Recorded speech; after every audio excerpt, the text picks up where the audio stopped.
Balikan po natin, Sir Jay, mga kapartner, si partner Hannah Jane Sancho live mula dyan sa Thailand. Hannah?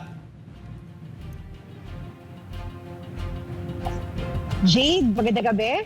At sa lahat ng mga kasama natin dyan sa studio, yung mga kababayan natin dito ng mga Pilipino sa Thailand, wala sila ibang nais kundi yung mabuting kalusugan at yung makauwi na nga ng Pilipinas ang ating pinakamamahal na Pangulo na si Rodrigo Duterte. At walang malakas na lindol na makakapigil sa mga kababayan natin. Alam niyo naman, niyanig ng 7.4 na lindol dito sa Bangkok, Thailand. Pero kahit lumakas yung lindol, nagsara yung mga tren, even yung mga paliparan for the suspend for a time, at nagka-traffic, nagkabuhol-buhol yung trapiko sa mga kalsada dito. Pero hindi pa rin ito, hindi napigilan yung mga kababayan natin dito sa Bangkok, Thailand, na pumunta dito sa Baladesha, Bangkok, Thailand, para i-celebrate ang 80th birthday before President Rodrigo Duterte.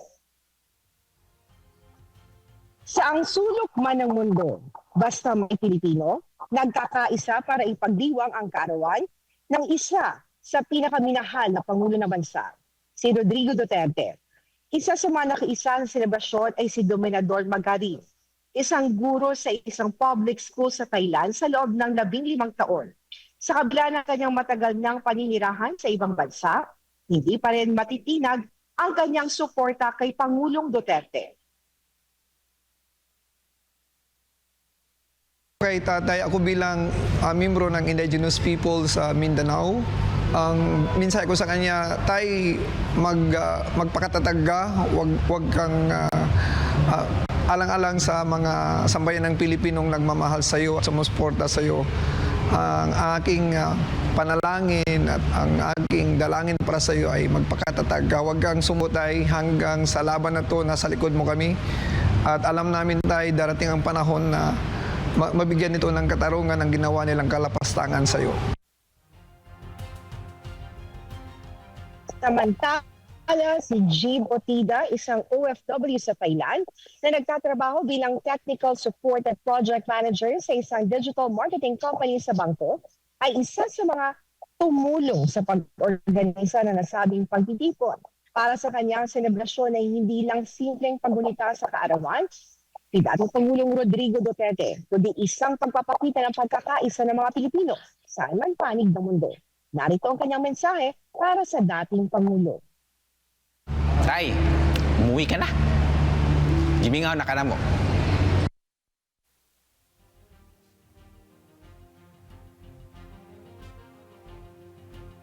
Hindi maikakaila na kahit wala na sa pwesto si dating Pangulong Duterte, buhay na buhay pa rin ang kanyang iniwang diwa ng kabayanihan at pagmamahal sa bayan. Si Kim Ukang, isang OFW mula Cagayan de Oro at 10 taon na nagtuturo sa Thailand, ay naniniwalang tatak Duterte ang pagpapalakas ng bayanihan sa mga Pilipino saan man sila naroroon. Way back 2015, binuhay niya. And then, naging presidente siya. And ngayon, hindi siya presidente. Tuloy-tuloy pa rin yung bayanihan. In fact, hindi yan namamatay. Tuloy-tuloy. Dahil sa kanya. Kasi ramdam ng mga tao yung pagmamahal, pag-aalaga at pagsakripisyo niya sa kanyang sarili, unang-una, pagsakripisyo niya sa kanyang sarili para ikagagaan ng buhay ng mga mamamayang Pilipino. So regardless kung ano yung mangyayari sa kanya, tanggap na niya yun. Alam na niya sa sarili, tanggap na niya yun. Pero yung epekto na ginawa niya sa kanyang sambayan ng Pilipino, tumatak yun. And it will be remembered by the people for a lifetime. Narito naman ang kanyang birthday wish para sa dating Pangulo. Isa lang talaga yung message ko kay sa birthday ni Tatay Digong. Unang-una yung health niya, magiging healthy siya hanggang sa healthy siya. And pangalawa, makauwi na siya. Samantala, isang malakas na lindol na yumanig sa Bangkok, Thailand. Kaninang pasado alas 2 ng hapon, may lakas na 7.4 magnitude. Dahil dito, nagdeklara ng state of emergency si Thai Prime Minister Paetongtarn Shinawatra sa Bangkok na siyang kabisera ng Thailand. Sa tindi ng pagyanig, isang 30-story building na kasalukuyang itinatayo sa Chatuchak District ang gumuho. Dahilan para magpanik ang maraming residente. Ayon sa opisyal na ulat, 3 na ang nasawi at hindi bababa sa 70 katao ang kasalukuyang pinaghahanap sa gumuhong gusali.